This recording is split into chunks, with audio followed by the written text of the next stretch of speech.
Post office की धांसू scheme. घर बैठे हर महीने मिलेंगे 17,000 रुपए।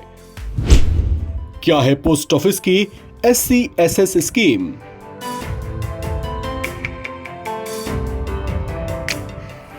हर व्यक्ति बचत करता है और अपने अपने ढंग से करता है, लेकिन बहुत कम ही लोग ऐसे होते हैं जो स्मार्ट बचत करना जानते हैं।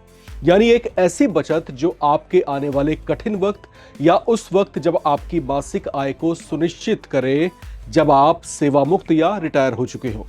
उम्र की उस दहलीज पर आप किसी पर बोझ ना बने, इसके लिए आपका आज उठाया गया एक स्मार्ट कदम आपको आर्थिक तौर से उस वक्त भी मजबूती देता रहेगा जब आप अपनी ओल्ड एज में पहुंच चुके होंगे। जानकारी के अभाव में लोग अपने पास पड़े पैसों का सही और योजनाबद्ध तरीके से इस्तेमाल नहीं कर पाते। तो कोई बात नहीं, आज हम आपको पोस्ट ऑफिस की एक ऐसी स्कीम के बारे में बताने जा रहे हैं जो आपको कभी पैसों की तंगी से जूझने नहीं देगा। इस स्कीम की सबसे बड़ी बात यह है कि इसमें कोई रिस्क नहीं है, यानी आपके पैसे डूबने का कोई जोखिम नहीं है। यह स्कीम ऐसी है जो कुछ सालों में ही आपके पैसों को तो बढ़ाएगी ही, साथ ही सिस्टमैटिक रिटर्न भी देती रहेगी। अगर आप भी सुनिश्चित इन्वेस्टमेंट सरकारी गारंटी के साथ चाहते हैं तो इस वीडियो के अंत तक हमारे साथ बने रहें। नमस्कार, मैं हूं राम विश्वकर्मा, आप देख रहे हैं नवभारत टाइम्स। हर कोई चाहता है कि उसका पैसा सही सलामत रहे, इसलिए लोग इन्वेस्टमेंट से पहले कई बार सोचते और छानबीन करते हैं, जो कि करना भी चाहिए। अधिकतर लोगों की प्राथमिकता यही होती है कि वे अपनी छोटी छोटी सेविंग्स पर कोई रिस्क नहीं चाहते, इसलिए पोस्ट ऑफिस में बचत के विकल्प तलाशते हैं। वर्तमान में इंडियन पोस्टल डिपार्टमेंट कई ऐसी स्कीमें चला रहा है जिसमें आपको जबरदस्त इन्वेस्टमेंट ग्रोथ देखने को मिलेगा। चलिए आपको बताते हैं कौन सी है वो पोस्ट ऑफिस स्कीम जो आपके बुढ़ापे में भी आपको नियमित आय देती रहेगी। पोस्ट ऑफिस की इस स्कीम का नाम है सीनियर सिटीजन सेविंग्स स्कीम, जो पूरी तरह से जीरो रिस्क पर आधारित है। यानी आपका एक एक रुपया इसमें न सिर्फ सुरक्षित रहता है, बल्कि इसमें निवेश करके आपको हर महीने 17,000 रुपए से ज्यादा की रेगुलर इनकम भी मिल सकती है। वो कैसे मिलेगी वो हम आपको आगे बताएंगे। पोस्ट ऑफिस की छोटी बचत योजनाओं पर निवेशकों का भरोसा इसलिए भी मजबूत है क्योंकि इसमें सरकार की गारंटी होती है।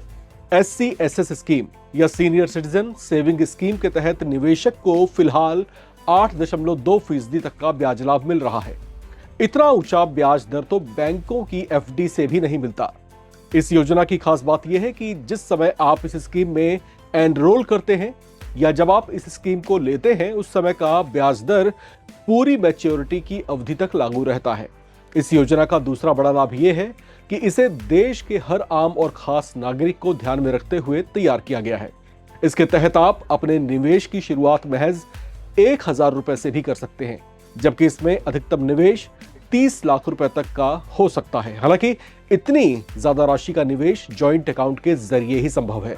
इसमें एक बार निवेश करने के बाद हर 3 महीने में ब्याज मिलना शुरू होता है, जिससे निवेशक की एक रेगुलर इनकम शुरू हो जाती है।